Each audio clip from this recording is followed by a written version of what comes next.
Este es un mensaje del pastor John MacArthur, traducido y predicado en español para el mundo de habla hispana. Estamos regresando al libro de Gálatas para ver la siguiente sección aquí, y esa sería el capítulo 4. Entonces puede abrir su Biblia en Gálatas capítulo 4, y comenzaremos por lo menos examinando el tema de los hijos de Dios, los hijos de Dios, y la doctrina maravillosa de la adopción. A manera de recordatorio, todas las religiones, sin excepción, todas las religiones, como también las formas falsas del cristianismo, y hay muchas de ellas, enseñan que la gente es librada del juicio, salvada del castigo divino, mediante sus propias obras, obras de moralidad, obras de religión. Y eso, claro, es la gran mentira de Satanás, y ha cubierto el planeta a lo largo de toda la historia humana desde la caída. El Evangelio verdadero de la salvación por la fe únicamente, independientemente de las obras, había sido sepultado bajo el poder montañoso, monolítico, de la Iglesia Católica Romana durante 1000 años hasta la Reforma.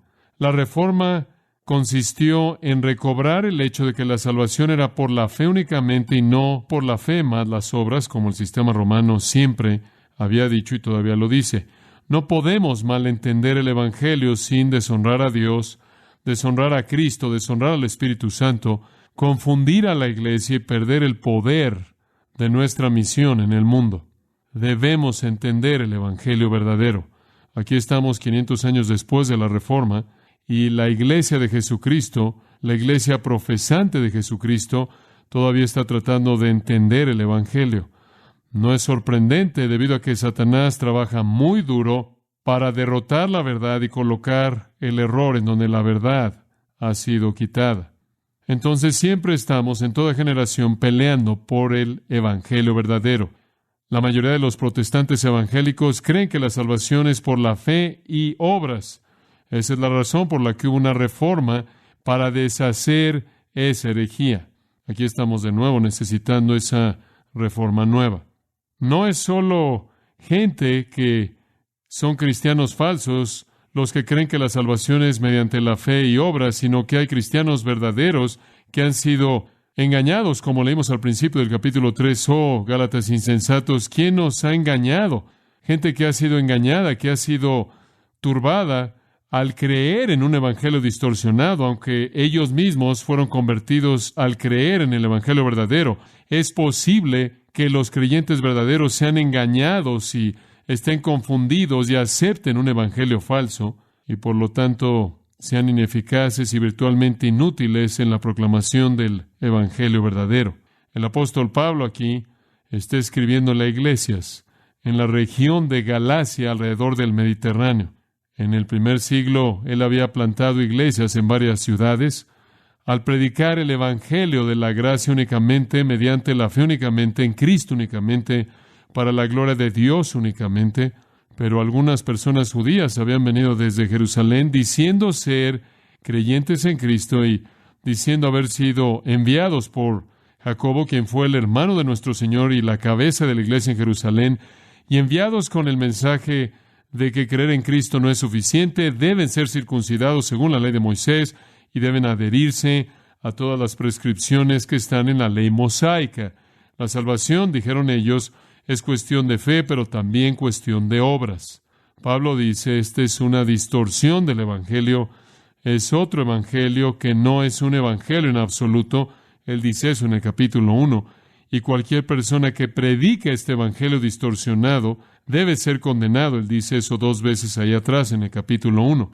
La gente sigue predicando un evangelio distorsionado, inclusive en la actualidad, y de esta manera hemos llegado al libro de Gálatas, el cual fue el libro que Lutero estaba leyendo un par de años después de que él clavó sus tesis en la puerta de la iglesia en Wittenberg. Él estaba leyendo Gálatas y fue entonces a leer Gálatas y también Romanos cuando él fue convertido un par de años después de que él había clavado sus tesis de protesta. Él conocía el sistema religioso, él sabía que estaba mal, pero aún no se había convertido hasta que el poder del libro de Romanos y Gálatas sacudió su alma en las manos del Espíritu Santo.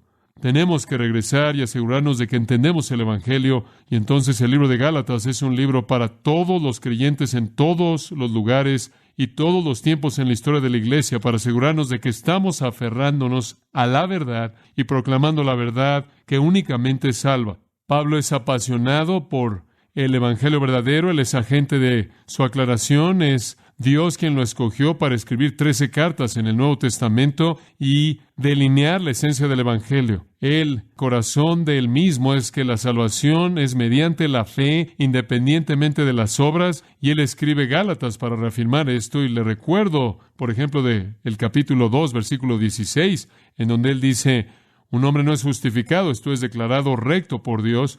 Un hombre no es justificado por las obras de la ley, sino mediante la fe en Cristo Jesús. Inclusive nosotros hemos creído en Cristo Jesús, de tal manera que seamos justificados por la fe en Cristo y no por las obras de la ley.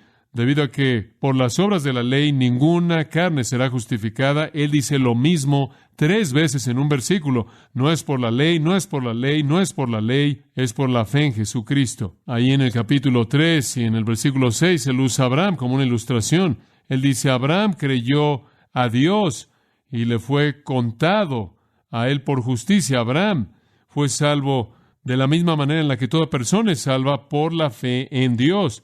Y ahora que Cristo ha venido, la fe en Cristo es requerida, pero la salvación es por la fe. Versículo 9, aquellos que son de la fe son bendecidos con Abraham, el creyente. Versículo 11, que nadie es justificado por la ley. Ante Dios es evidente, porque el justo por la fe vivirá. Y ahí Pablo cita Habacuc, capítulo 2, versículo 4 del Antiguo Testamento. El profeta está diciendo la salvación es por la fe. Él lleva este tema hasta el capítulo, llegando hasta el versículo 22. La Escritura ha encerrado o ha encarcelado a todos bajo pecado, de tal manera que la promesa de salvación que vino originalmente a Abraham y mediante Abraham al mundo, la promesa por la fe en Jesucristo, pueda ser dada a aquellos que creen. Versículo 24. La ley se ha convertido en nuestro ayo para llevarnos a Cristo, para que seamos justificados por la fe. Versículo 26. Todos vosotros sois hijos de Dios mediante la fe en Cristo Jesús. Este es el corazón maravilloso de la salvación. No es algo que usted se gana, es un regalo que usted recibe al creer. Somos justificados por la fe. Justificado significa que Dios declara al pecador justo o recto a sus ojos, debido a que el pecador cree en el Señor Jesucristo. Dios considera a dicho pecador que cree como el destinatario de su propia justicia. Esta es una realidad sorprendente, que Dios justifica a los impíos que creen. ¿Cómo es que Dios puede hacer eso? Él puede hacer eso porque Cristo pagó el castigo por nuestros pecados. Regresa al capítulo 3, recuerde, versículo 10, todos aquellos que son de las obras de la ley están bajo maldición. Escrito está, maldito todo aquel que no permaneciere en todas las cosas escritas en el libro de la ley para cumplirlas. Si usted en algún punto quebrantara la ley de Dios, usted es maldecido, es maldito. Después leemos esta afirmación maravillosa del versículo 13. Cristo nos redimió de la maldición de la ley, habiéndose convertido en una maldición por nosotros. Esto es de lo que hemos estado hablando. Cristo toma nuestro lugar en la cruz. Él muere una muerte sustitutiva. Él es nuestro sustituto. Él está en nuestro lugar. Él paga el castigo por nuestros pecados. Su justicia nos es dada porque nuestros pecados fueron colocados en Él. Él vivió una vida perfectamente recta que es acreditada a nuestra cuenta. Nosotros vivimos una vida totalmente pecaminosa que fue acreditada a su cuenta y por lo cual Él sufrió la ira divina y tomó nuestro castigo. Pablo ha estado presentando un contraste entre lo que la ley hace y lo que la fe hace, y no pueden ser mezclados. Cuando los judaizantes vinieron y dijeron es fe más obras, mezclaron cosas que no pueden ser mezcladas. La ley tiene un propósito. De regreso en el versículo 19 del capítulo 3, ¿por qué la ley? No para salvar, fue añadida debido a las transgresiones. ¿Por qué la ley? Y le di a usted 4 razones para la ley. Razón número 1, para definir el pecado en su nivel más amplio. Obviamente hay una ley escrita en el corazón de todo mundo y todos tenemos una conciencia, entonces todo mundo sabe lo que está bien y lo que está mal, y lo saben porque la ley de Dios está escrita en el corazón. Pero esa no es una ley completa, y entonces Dios reveló su ley a Moisés, y en toda su totalidad para definir el pecado en el nivel más amplio posible. En segundo lugar, Él reveló su ley para demostrarnos que el pecado no solo es algo que está mal con nosotros, es algo que está fuera de línea con nosotros, que afecta nuestras relaciones con otras personas y trae malas consecuencias en cierta manera, de manera natural, pero la violación de la ley es de hecho rebelión abierta en contra de Dios, es un crimen elevado. La ley entonces dice que el pecado es más que un defecto, es un acto de rebelión en contra de Dios. La tercera razón que Pablo nos dice que hemos recibido la ley es para que entendamos que habiendo violado la ley y habiéndonos rebelado contra Dios, estamos bajo la sentencia de muerte. La muerte viene a todos los hombres, la paga del pecado es muerte. Preguntamos, ¿por qué hay muerte? ¿Por qué hay muerte? Porque todo mundo es un quebrantador de la ley. La paga del pecado es muerte. Y la cuarta razón por la que Dios envió la ley fue establecida desde Moisés a Jesús durante todos esos cientos de años, fue para demostrar que la ley no podía salvar. Estuvo en las manos de la gente judía, que tuvieron la mejor oportunidad de cumplir la ley, obedecer la ley, juraron que lo harían, hicieron un juramento de sangre allá atrás en Éxodo 24, de que obedecerían la ley, no obedecieron la ley, de hecho violaron el primero de los mandamientos, el cual era no tener dioses, se entregaron a la idolatría, violaron la ley de Dios en todo punto, en últimas el juicio cayó sobre sus cabezas, fueron llevados en la cautividad, fueron sacados de su tierra, y en cierta manera hay algunos que gota a gota están ahí aún en la actualidad, pero Israel todavía existe en desobediencia, apostasía y rebelión en contra de Dios en un sentido colectivo. Entonces, la ley de Dios tiene un propósito. Su propósito es definir el pecado, declararlo como rebelión, pronunciar una sentencia de muerte y probar históricamente por la ilustración de Israel que la ley no salva a nadie. Esa es la ley.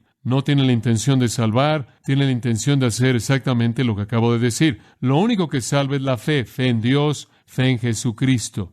Entonces Pablo está presentando esa distinción entre la ley y su obra, y la fe y cómo recibe la promesa. Juan Wesley fue el iniciador de un grupo de personas en Inglaterra llamado el Club Santo. Ese es un nombre bastante osado que adoptar, una especie de autodeclaración. En sus días después de su graduación en Oxford, él fue parte del Club Santo. Juan Wesley fue el hijo de un predicador. Él fue muy religioso en su vida personal y práctica. Él fue externamente moral en su conducta y él estuvo lleno de buenas obras externas. Él y sus amigos, dice él, visitaban las prisiones y a los prisioneros, iban a las casas de trabajo en donde estaban los pobres, trataban de traer alivio a los pobres, se compadecían de los niños que estaban en basureros, proveían alimento para ellos, ropa para ellos, inclusive proveyeron educación para la pobreza horrenda que se mostraba en los niños que estaban en basureros, muchos de los cuales eran huérfanos. Él y sus amigos observaban el día de reposo el sábado y guardaban el día del Señor el domingo. Entonces, tanto el sábado y el domingo se apegaban de manera minuciosa a sus preocupaciones religiosas, daban generosamente limosnas a los pobres y a la iglesia, leían la Biblia, ayunaban, oraban. De esta manera eran el Club Santo. Pero Juan Wesley dijo que él y sus compañeros estuvieron encadenados en las cadenas de su propia religión de justicia personal y no confiando plenamente en Cristo. ¡Qué afirmación! Encadenados en las cadenas de su propia religión de justicia personal y no confiando plenamente en Cristo. ¿En qué estaban confiando? Estaban confiando en sus obras para su salvación. Unos cuantos años después, Juan Wesley en sus propias palabras dijo, y cito, «Llegué a confiar en Cristo únicamente para salvación». Fin de la cita. Y después fue que él experimentó por primera vez en su vida lo que él dice que fue la certeza de que sus pecados habían sido perdonados. En ese punto, el punto de su conversión, él miró hacia atrás a sus días en el Club Santo y él escribió esto. En ese entonces tenía la fe de un esclavo y no de un hijo. ¿Qué quiso él decir con eso? Tuve la fe de un esclavo porque estaba en esclavitud a la ley. no tenía la experiencia de la libertad de ser un hijo. Él se estaba refiriendo a Gálatas 4. Permítame leerle algo de Gálatas 4, comenzando en el versículo 1. Pero también digo, entre tanto, que el heredero es niño, en nada difiere del esclavo, aunque es señor de todo, sino que está bajo tutores y curadores hasta el tiempo señalado por el Padre. Así también nosotros, cuando éramos niños, estábamos en esclavitud bajo los rudimentos del mundo. Pero cuando vino el cumplimiento del tiempo, Dios envió a su Hijo, nacido de mujer y nacido bajo la ley, para que redimiese a los que estaban bajo la ley, a fin de que recibiésemos la adopción de hijos. Y por cuanto sois hijos, Dios envió a vuestros corazones el Espíritu de su Hijo, el cual clama, Abba, Padre. Así que ya no eres esclavo, sino hijo, y si hijo, también heredero de Dios por medio de Cristo. Juan Wesley dijo, éramos esclavos y no hijos. Y ese es exactamente el lenguaje del versículo 7. ¿Qué significa eso? ¿Qué significa cuando él dice, era un esclavo? Él quiere decir que él era un esclavo a la ley. Y la ley es un amo brutal y cruel. Porque no importa cuánto se esfuerce usted por hacer obras buenas, usted no puede hacer lo suficiente y no puede evitar el pecado. Y entonces la ley se convierte esencialmente en el ejecutor de usted. Usted viola la ley y la sentencia de muerte es pronunciada sobre usted. La ley, llevándolo usted a ese punto de desesperación, entonces tiene el propósito, de regreso al capítulo 3, versículo 24, de convertirse en un pedagogos, una persona que tiene la intención de cuidar de un niño, alguien que en cierta manera era una especie de guardián personal. La ley fue ese guardián que tuvo la tarea y la responsabilidad de llevarnos a Cristo para que fuéramos justificados por la fe. La ley es para mostrarle a usted el infierno como la realidad inevitable al final de su vida. Y de esta manera, en su desesperación, llevarlo a Cristo, a quien usted recibe mediante la fe y la fe únicamente. Ese es el mensaje de Pablo a lo largo de Gálatas. Y aquí en el capítulo 4, él continúa con la misma verdad de nuevo, presentando un contraste entre la condición del hombre cuando él está bajo la ley y con su condición en Cristo cuando él es el destinatario de la promesa. Cómo él pasa de la esclavitud a la ley a la libertad en Cristo. Ahora dice usted, bueno, ¿por qué otra vez hemos cubierto esto? Lo hemos cubierto. ¿Es esto repetitivo? No, en absoluto. Más bien, en lugar de ser repetitivo, es expansivo. Amplía nuestro entendimiento en maneras profundamente maravillosas y ricas. Y mantenga en mente, esto es tan importante, la importancia absoluta de la verdad del Evangelio está en el corazón de la misión de la Iglesia en el mundo, y es casi como si no pudiéramos decir lo suficiente acerca de esto para que todo mundo entienda el mensaje. El tema todavía es la justificación por la fe únicamente, en Cristo únicamente, pero los términos son profundamente ricos. Conforme llegamos a entender la doctrina de la adopción, lo que significa ya no ser un esclavo, sino ser un hijo. La doctrina de la adopción es una de las doctrinas más preciadas de todas las doctrinas cristianas. Rodeando la realidad de la salvación, usted tiene la doctrina de la regeneración, usted tiene la doctrina de la justificación, usted tiene la doctrina de la conversión, usted tiene la doctrina de la unión, usted tiene la doctrina de la santificación, pero también tiene usted esta doctrina maravillosa de la adopción. Si usted ve tan solo unas páginas a la derecha, al capítulo 1 de Efesios, al primer capítulo de Efesios, cuando Pablo habla de bendición, el hecho de que somos bendecidos, versículo 3, con toda bendición espiritual en los lugares celestiales en Cristo, él añade, según nos escogió en Él desde antes de la fundación del mundo, para que fuésemos santos y sin mancha delante de Él, en amor, Él nos predestinó para ser adoptados como hijos mediante Jesucristo. La doctrina de la elección es con el propósito de la doctrina de la adopción. Él nos escogió para que Él pudiera adoptarnos, y eso esencialmente es lo que es la adopción. Es cuando usted escoge a alguien para que sea su hijo. Eso no sucede en el nacimiento. Usted simplemente recibe lo que se aparece. Usted no tomó una decisión, y yo sé que después de un rato a muchos de ustedes les hubiera gustado que fueran considerados un poco más en la opción que se hizo a favor de ustedes. o en su lugar. Pero la adopción es donde usted escoge y usted toma un hijo que esencialmente viene de otra familia. Esa verdad gloriosa es parte de la multiplicidad de las glorias de nuestra salvación. Fuimos elegidos por Dios de un mundo de pecadores para convertirnos en sus hijos adoptados. Ahora, en estos 7 versículos de apertura aprendemos tanto de las maravillas de esta obra de Dios llamada la adopción. Vamos a llamarla hechos hijos. Comencemos con la preparación para ser hechos hijos. La preparación en los 3 versículos de apertura. Pero también digo, entre tanto que el heredero es niño, la palabra para niño es nepios, significa bebé, infante, en nada difiere del esclavo, aunque es señor de todo, sino que está bajo tutores y curadores hasta el tiempo señalado por el Padre. Muy bien, ahora, esa es la ilustración simple, esa es la analogía simple. Pablo comienza al decir, usemos una ilustración natural para presentar el punto. Un hijo podría ser un heredero. Él podría ser un heredero, pero él no difiere en absoluto de un esclavo, aunque él es el dueño de todo, porque como un infante él está bajo guardianes y gente que lo cuida hasta la fecha establecida por el Padre cuando él pueda entrar a su herencia. En el mundo antiguo, el proceso de crecer era identificado de manera mucho más dramática.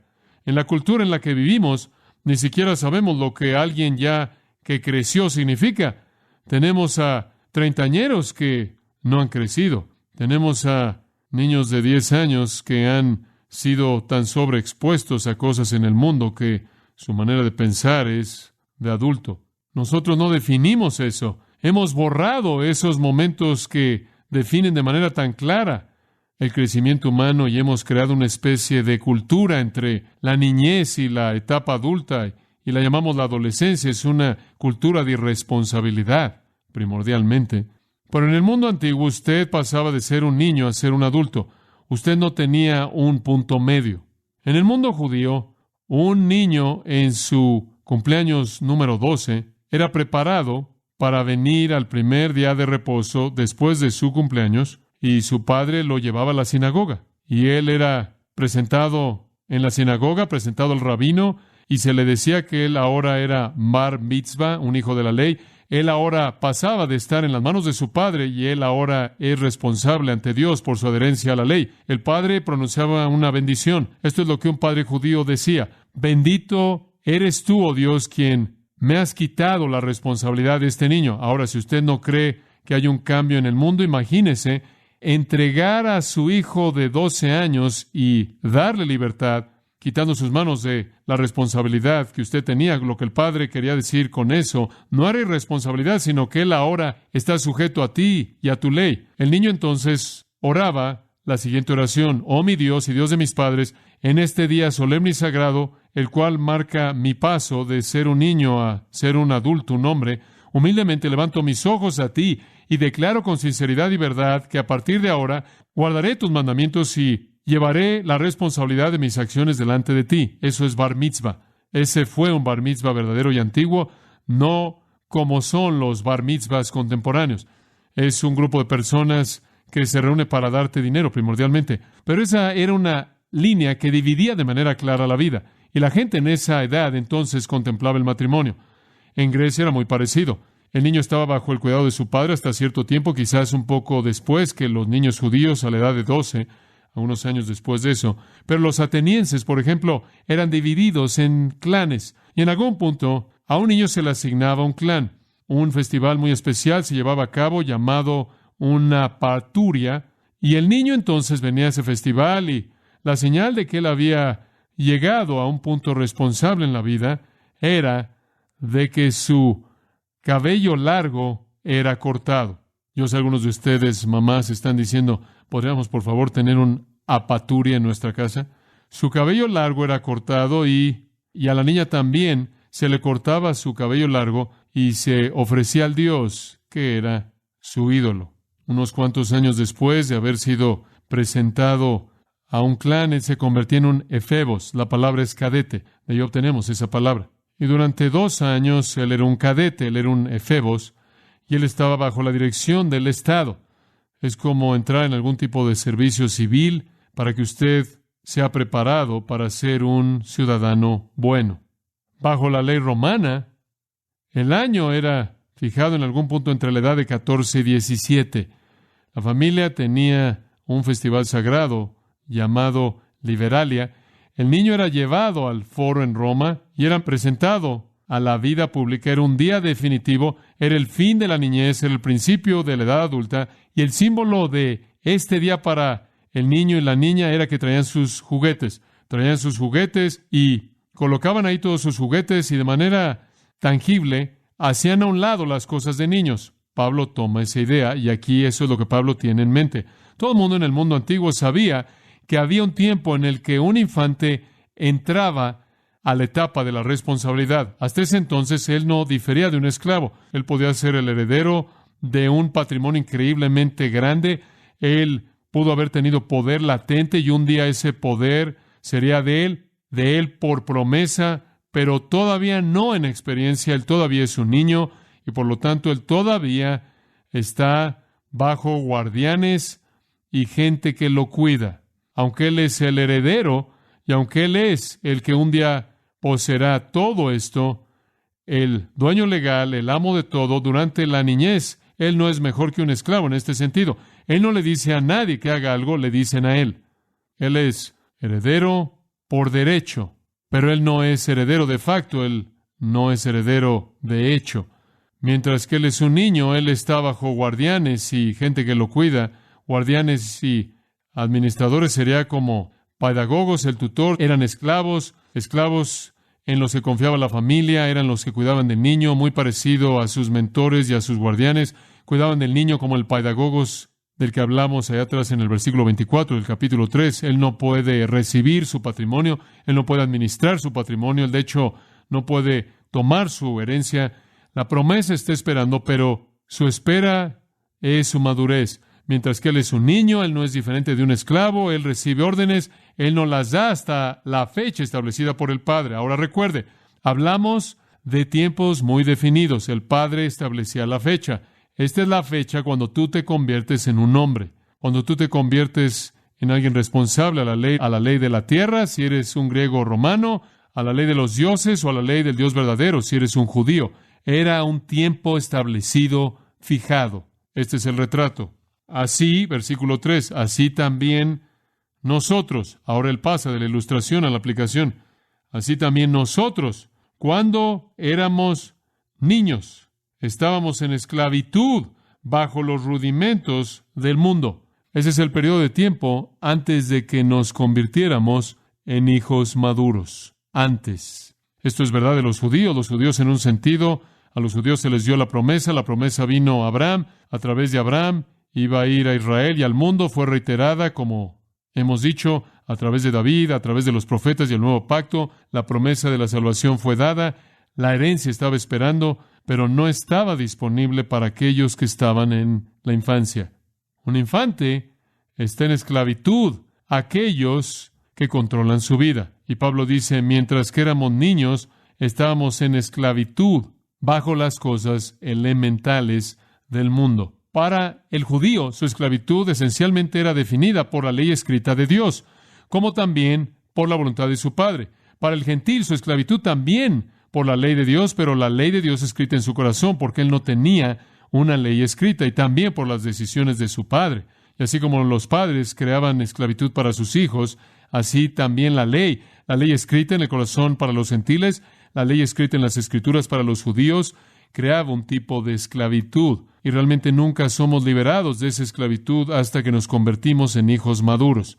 Ahora observe esa frase, los rudimentos del mundo. Esto ha causado que algunas personas tengan algo de lucha. ¿Qué es lo que exactamente esto significa? Y si usted ve Colosenses 2 por un momento, usted recordará que se lo leí antes, versículo 8. Mirad que nadie os lleve cautivos mediante filosofías y engaño vacío, según las tradiciones de los hombres, según los rudimentos del mundo, en lugar de según Cristo. Y después ahí, en el versículo 20 de ese capítulo, si habéis muerto con Cristo a los rudimentos del mundo, ¿cuáles son los rudimentos o principios elementales del mundo? Son las cosas a las que usted era cautivo antes de Cristo, lo que sea sea cual sea esa esclavitud. Para un gentil sería, si usted está viendo Colosenses, sería esto: filosofía, engaño vacío, tradiciones de hombres a los gentiles. O sería ahí en el versículo 21, ciertas reglas, decretos, no toques, no gustes, no palpes. O ahí en el versículo 23, la apariencia de sabiduría en religión autoinventada, de humillación personal, trato severo del cuerpo. Hay religiones que piensan que la santidad es alcanzada mediante la flagelación y aplicar dolor en usted mismo. Eso es una forma de rudimentos o principios elementales del mundo, pero así también es la ley de Dios. Si estamos hablando de judíos, dice en el versículo 3, éramos niños que estaban en esclavitud bajo los rudimentos del mundo. Inclusive la ley es algo elemental. ¿Cuál es esta palabra en el griego? Stoikea. Significa cosas alineadas. Literalmente significa cosas en una fila. Es una palabra que usted usa en la escuela elemental, ABCDEFG, 1, 2, 3, 4, 5, 6, 7, 8. Simplemente identifica cosas simples. Toda la religión, no importa cuán sofisticada pueda parecer, inclusive el judaísmo, toda la religión realmente es elemental. Elemental. No hay una madurez real en ninguna religión básica. La ley era una forma de religión que era elemental. Era elemental, y si usted se quedaba ahí, usted era condenado. El punto era pasar de ahí a Cristo. En Cristo viene la madurez completa. Los principios elementales del mundo podrían ser filosofía. Bueno, ¿qué quieres decir con filosofía? Cualquier idea impía que se levante en contra de la verdad de Dios, tomando el lenguaje de 2 Corintios 10. Cualquier idea impía que se levante en contra del conocimiento de Dios. Tradición, ¿qué es tradición? Simplemente el patrón del pasado perpetuado de manera interminable hasta el presente. Esa es una especie de ABC, 1, 2, 3, una forma de religión simple, simplista, elemental. La religión sin Cristo es elemental. La religión sin Cristo es inmadura. Romanos 1 dice que profesan ser sabios, pero son necios. Toda la religión fuera de Cristo es elemental. Entonces, eso es lo que él está diciendo. Conforme hablamos de un niño estando en el nivel básico de la escuela, todos estábamos ahí cuando estábamos bajo la esclavitud a la religión y a la ley. Es meramente el ABC. No está mal si usted resulta ser un judío, porque la ley de Dios es santa, justa y buena, y le enseña a usted la verdad. Entonces, si usted va a estar en la escuela a un nivel elemental, sería mejor estar en el judaísmo o en las Escrituras ahora del Nuevo Testamento, para que por lo menos usted conozca la verdad. Pero todos nosotros estamos encarcelados. Estamos en esclavitud en nuestra infancia, lo cual es nuestra condición pre-salvación, incapaces de tomar nuestra herencia porque no hemos llegado a la edad adulta. Entonces, esa es la preparación para ser hijos. Simplemente unos cuantos comentarios acerca del segundo punto. El cumplimiento del ser hijos. El cumplimiento de ser hijos. Pero, ¿cuándo? Aquí viene el punto de quiebre. Pero cuando vino el cumplimiento del tiempo, Dios envió a su Hijo, nacido de mujer y nacido bajo la ley, para que redimiese a los que estaban bajo la ley, a fin de que recibiésemos la adopción de hijos. Esto es simplemente lenguaje glorioso. Pero cuando vino el cumplimiento del tiempo, el tiempo de Dios fue perfecto. Dios es paciente. La ley estuvo en existencia durante cientos y cientos y cientos y cientos de años. Cuando Cristo finalmente vino, con Cristo vino libertad de la ley y la edad adulta. La esclavitud fue larga, la esclavitud fue dura, pero cuando vino el cumplimiento de los tiempos, eso simplemente se refiere a la nueva época de salvación, la llegada de Cristo, la edad mesiánica. ¿Cómo sabes eso? Pero cuando vino el cumplimiento del tiempo, Dios envió a su Hijo. Eso marca la culminación de la historia humana. La esclavitud había sido larga y dura, esperando a que un Redentor nos liberara. El cumplimiento del tiempo, el tiempo perfecto, el tiempo exacto, inclusive desde un punto de vista humano, fue un tiempo perfecto. La ley fue conocida por los judíos y, después de la cautividad babilónica, cuando regresaron a la tierra, nunca más adoraron un ídolo. La idolatría literalmente había sido quitada de ellos en su cautividad. Entonces, en términos religiosos, la cautividad babilónica había resultado en que Israel finalmente se volviera de los ídolos y se concentrara en el único Dios verdadero. Eso limpió el camino en cierto sentido, para la venida de Cristo. También el canon del Antiguo Testamento ya había sido terminado por un buen tiempo y tenían la ley y los profetas y los escritos sagrados tan necesarios para entender a Cristo. Esa es la razón por la que él dijo, si conocieran las Escrituras, sabrían quién soy yo. Culturalmente, Alejandro Magno había hecho que fuera un mundo griego, lo cual significaba que había un idioma en común que se extendía por todos esos grupos étnicos múltiples en todo el área del Mediterráneo.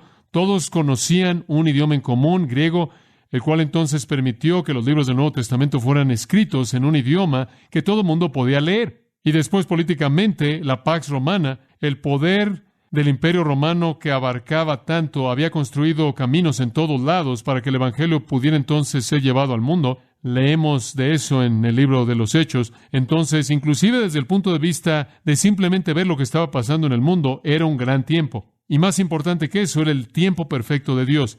Él envió a su Hijo, no dice que Él creó a su Hijo, dice que Él lo envió. Él ya existía, en el principio era el Verbo, y el Verbo era con Dios, y el Verbo era Dios. Pero Juan 1:14 dice, aquel Verbo fue hecho carne, el Hijo eterno se convirtió en hombre, Dios envió a su Hijo, Él es Dios, Él es la representación exacta de Dios, Él es Dios en carne humana, y vimos, dice Juan, su gloria como del unigénito del Padre, lleno de gracia y de verdad. Y esa es la razón por la que los evangelios del Nuevo Testamento presentan un mensaje tan claro de la deidad de Jesucristo. Él no llegó a existir en este punto, Él ya existía. Dios simplemente lo envió. Él es llamado en Lucas 1:32 y 35 el Hijo del Altísimo. Esto quiere decir que Él lleva la naturaleza del Dios Altísimo mismo. A Él, en su bautismo, Dios le dijo, tú eres mi Hijo amado.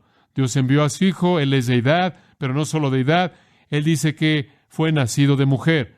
Él fue nacido de mujer. Humanidad completa, humanidad completa. Él tuvo que ser Dios para cumplir la persona divina, vencer al pecado y la muerte, pero Él tuvo que ser hombre para ser el sustituto por nosotros. Él tuvo que ser Dios para tener el poder de una vida eterna. Él tuvo que ser Dios para conquistar el pecado, pero Él tuvo que ser hombre para tomar el lugar del pecador. Él es el sacrificio perfecto. Él es hombre, nuestro sustituto. Él es Dios, quien vence inclusive el pecado y la muerte por nosotros. Además, dice acerca de Él que Él nació bajo la ley. Cuando Él vino, la ley todavía estaba en su lugar, y Él se adhirió a la ley mosaica en todo detalle. Él fue circuncidado en el día 8, cuando Él era un infante.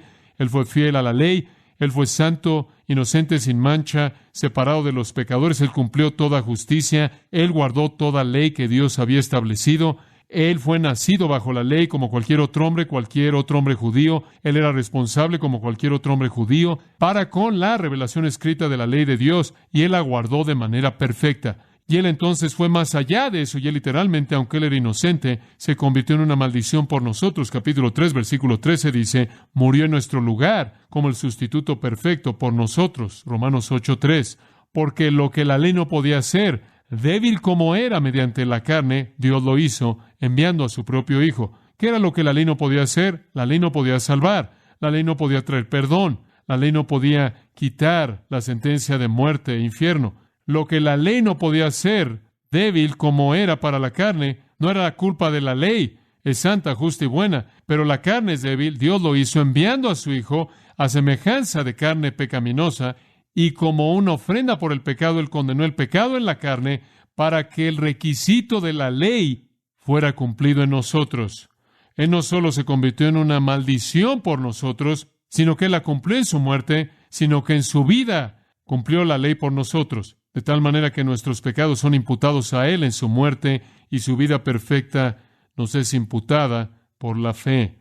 Él envió a su Hijo. ¿Por qué? Versículo 5, para que redimiese a los que estaban bajo la ley, a fin de que recibiésemos la adopción de hijos. Él quería redimirnos, comprarnos de regreso de nuestra esclavitud, pagar el precio. La palabra bajo aparece mucho aquí. ¿Ha notado eso? Usted, bajo la ley, una vez en el capítulo 3, una vez en el capítulo 4, bajo una maldición, capítulo 3, bajo pecado, capítulo 3, bajo rudimentos del mundo, capítulo 4, inclusive bajo un tutor. Esto describe la vida de alguien antes de Cristo, bajo la ley, bajo pecado, bajo cosas elementales de religión básica, bajo una maldición. Todo esto refleja nuestra esclavitud. Nuestro Señor dice, fue nacido bajo la ley, pero Él la guardó perfectamente. Esa es su justicia activa, su obediencia activa. Y después Él murió en nuestro lugar. Y esa es su obediencia justa pasiva. Y lo hizo para redimirnos, comprarnos de la esclavitud al pecado, a fin de que, y aquí viene al final del versículo 5, a fin de que recibiésemos la adopción de hijos. Este es un privilegio tan honorable. Dice usted, bueno, espera un minuto. Nacimos en la familia de Dios, ¿verdad? Nacimos, fuimos regenerados, hablamos del nuevo nacimiento, hablamos de renacer.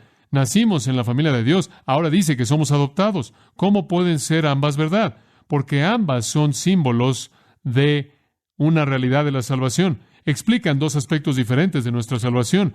Fuimos regenerados, se nos dio vida, y también fuimos escogidos y adoptados. Ambas son verdad.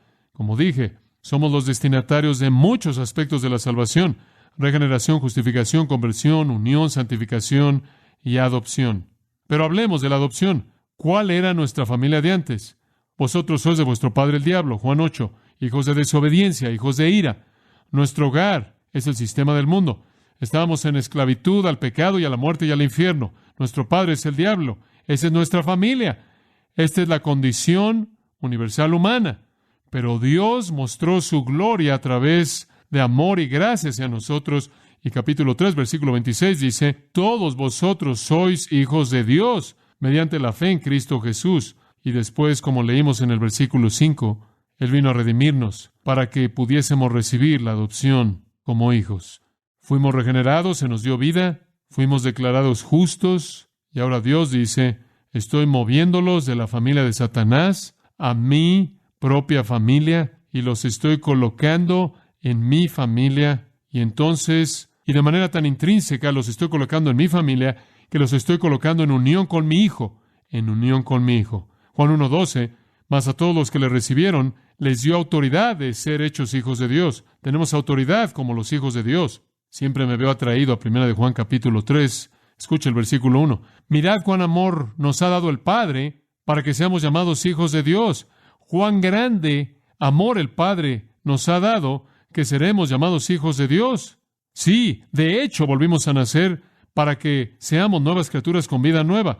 Pero también fuimos doblemente colocados en la familia de Dios al ser entonces escogidos y adoptados y sacados del reino de las tinieblas. Romanos 8:17 habla de nuevo de esta verdad magnífica. Y si hijos, ustedes los que son los hijos de Dios, si ustedes ahora son hijos, también son herederos, herederos de Dios y coherederos con Cristo. Esto es lo que significa ser un hijo de Dios. Y eso es lo que dice el versículo 7, un heredero a través de Dios. Usted ya no es un esclavo, o es como un esclavo, siendo un niño inmaduro, no mejor que un esclavo. Usted ha sido librado de esa esclavitud. Ahora usted ha sido adoptado de manera completa como un hijo. Si usted vive apartado del Evangelio de Cristo, si usted vive apartado de la fe en Jesucristo, no me importa cuán religioso sea usted, cuán moral sea usted, usted está en esclavitud. Usted está bajo la ley, usted está bajo pecado, usted está bajo una maldición, y usted es cautivo a las cosas elementales de este mundo, las cuales no tienen poder para refrenar o sujetar su carne pecaminosa, su carne mala, y no puede hacer nada más que llevarlo al juicio eterno. Usted es un esclavo.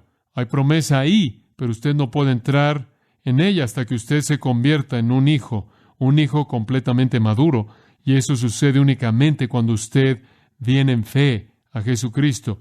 Y después la generosidad de Dios es asombrosa. Usted literalmente se sienta con Cristo en su trono en gloria, dicen las Escrituras, y se convierte en un coheredero con Él de todo lo que Dios posee. Gracia asombrosa para con los pecadores. Señor, nosotros que te conocemos, amamos tu palabra, nos encanta oírla, nos encanta entenderla porque anhelamos obedecerla. Y cómo nos regocijamos, Señor, en la grandeza de tu bondad hacia nosotros. Bondad eterna para hacernos tan inmerecedores, para hacernos coherederos con tu Hijo. Debido a que estamos en Él, todo lo que es de Él es nuestro. las glorias ilimitadas, incomprensibles del cielo eterno. Gracias, Señor, por darnos vida, por regenerarnos. Gracias por adoptarnos con todos los derechos y privilegios. Gracias por sacarnos de nuestra familia antigua, una familia de tinieblas, el mundo, Satanás, el pecado, y por colocarnos en tu familia santa para siempre y amarnos como tú amas a tu propio Hijo eterno. Estamos tan agradecidos. Te agradecemos en el nombre de tu Hijo.